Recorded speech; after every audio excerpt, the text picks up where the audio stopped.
Going on, everybody? It's your boy, that Pens fan 412, and I'm coming back at you with another Pittsburgh Penguins game review. Let's talk about it. So the Pittsburgh Penguins are walking into Buffalo. For those of you who don't know, these are two of my favorite teams in the NHL. So I always like watching them play against each other. It is also one of the best Winter Classic matchups of history's past. If you guys can go back that far in the history banks of your brains. And so let's roll on into it here. First period was very, very interesting here. Let's not do that because my phone is acting up. This is great. Great times indeed. Now, the first period was very interesting in the sense of goaltending. There were... Tristan Jarry in this game was, to say really, really good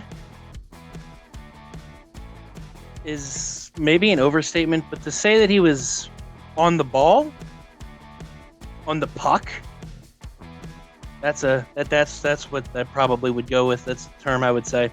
He's no longer in fringe goalie mode. He's more in past fringe goalie. He's getting into that starting feeling of he's finally figuring out what to do. And after watching the In the Room episode 2 that came out last week, this past week, this is Saturday when this is going to be uploaded. He talked a bit about trying to get back in the swing of things, trying to get into the right mojo. And those In the Rooms are very... I love when they cover Pittsburgh on the In the Room. I love watching those because you finally get to see how the players are reacting, and then you get to see how your opinion compared to what they're going through in their own minds kind of correlate. And some of the criticism that I made about Jarry is some of the criticism he made about himself. And that's honestly, it's good when you can see a player understand what is going on, because I see it, you guys see it, and he sees it. He lives it. He's literally the guy that I'm talking about, right? That we talk about. That's just what it is. There were no goals in the first period. Pittsburgh had a good opportunity at one point, right at the end there, but it was So we roll into the second period, and it's more of the same for the majority of the second there. Just really good chances and really good stops by the goaltending. Our defense looked a little weak. We're giving up a lot of opportunities, and we'll see that being a detriment here in this game.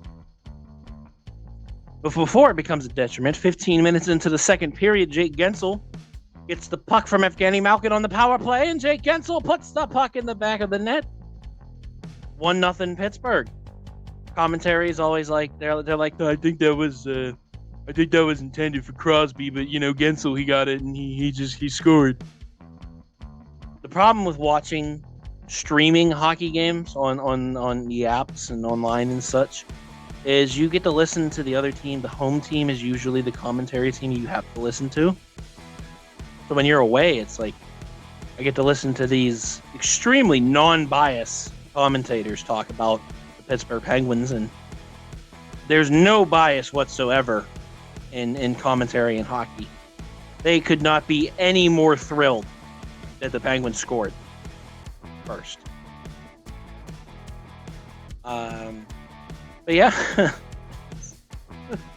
Rolling in a little bit later on in the second period, about 18 minutes in, is a great opportunity for Victor Olofsson from Tyson Jost.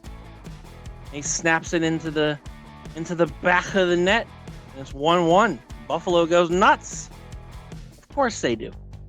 They just made history. Tage Thompson just made history for Buffalo. Just made history in the NHL. So the Sabres fans are just going berserk. They're going wild. And it's tied up. And a little bit more of a minute later, this is where when I was talking about the defense being a detriment. This is where I'm just like, why? Jeff Skinner is just like chilling in front of Jari. He's just, having a martini, just chilling there. And Middlestat gets it over to Thompson. Thompson gets it over to Skinner. Skinner is just like, oh, well, I mean, I got all the time in the world. I'm just going to chill here in front of the net and wait for Jari to make a mistake, and I'm going to put it in the back of the net. And that's exactly what he did. Jeff Skinner puts it in the back of the net for Buffalo, giving them a 2-1 lead. Jan Ruta, as the Buffalo commentator so wonderfully said, was doing nothing at all. Like, he had the puck. You're allowed to, like, shove the guy a little bit, push him, do a little defensive pressure in front of the net. Now, let's just let him pirouette in front of the net, get a nice little spin move and everything, and just put it right in the back of the net. Jari's just standing over there like, what? I can't do everything, guys. Come on. Like, what? What was this? What are you doing? Yeah, so then we get to roll into the third period where Dayton Heinen on a nice little passer over to Rickard Rakell. Now, Rakell, in the first goal that Buffalo scored, Rakell he did like this diving move to try to stop it, right? Failed, ended up in the back of our own net. So not only did they score a goal, but they also scored a Rickard Rakell at the same time. And he's like, I'm not going to be embarrassed. So he gets the puck. And Rakell puts it in the back of the net for the Pittsburgh Penguins, tying it back up again. 2-2. Tension is serious, real, right? Buffalo goes on the power play. Buffalo does not score on the power play. And then Kasperi Kapanen gets the puck over to Brock McGinn in front of the net, and he slappers it. He slapper it into the back of the net. And it's 3-2 Pittsburgh. And this is where this is where like Pittsburgh fans are all over the world, right? They're all over the country. Because when McGinn scores, you're expecting like a resounding like sigh of right? People were cheering. There was a distinct amount of cheering when Pittsburgh scored. And as a Pens fan, I'm just like, yes, perfect. And it's 3-2 Pittsburgh with like 3.5 minutes left. But that didn't matter because 2 minutes later, Casey Middlestat gets the puck over to Jack Quinn, and Jack Quinn gets the puck over to Kyle Oposo on the power play, and Kyle Oposo gets his second goal of the season. Scores it on the Pittsburgh Penguins, second goal of the season, the captain of the Buffalo Sabres, the heart and soul of Buffalo. And it's all tied up with 1.5 minutes left. There's another really good chance, which was stopped, and then we rolled into the overtime period where Buffalo was just so kind. They were so nice to us, and they gave us a 4-minute double minor. It was so nice of them. And when you give us a 4-minute double minor in overtime, we're as a Pens fan, part of me thinks, oh yeah, we're going to blow this, it's going to end up going into the shootout. And then there's part of me that's going, no, wait a second here.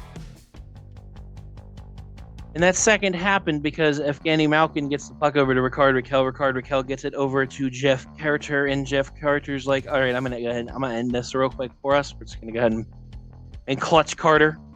Clutch Carter in overtime scores. The Pittsburgh Penguins defeat the Buffalo Sabres in Buffalo 4-3. Your 3 stars of the game. First star, Jeff Carter, with the game winner in overtime. Second star, Casey Middlestat. Third star, Rickard Rakell. Shots on goal were in the Penguins' favor, 33-31. Face-off percentage was 62-37 in Pittsburgh's favor as well. Power plays, we scored on 2 of our 5 opportunities, where Buffalo scored on 1. We had less penalty minutes. We had more hits with 19-13. This was apparently a skill game. We weren't out hitting anyone. Buffalo had more block shots. Buffalo had more whoa, hold up. Hold up. We were tied on giveaways. We didn't give away the puck more than the other team. Ooh. And we had a takeaway advantage of 11-8. But hey, that's it. This has been That Pens Fan 412, and I want to thank you all for watching. If you like the video, give it a like. If you dislike the video, give it a dislike. If you're a Buffalo Sabres fan and you dislike the video just for the sake because you're a Buffalo Sabres fan, I fully understand. I expect full honesty here, everyone. If you have any comments, questions, concerns, drop them down in the comment section below, and I will see you all in the future. Peace out, everybody.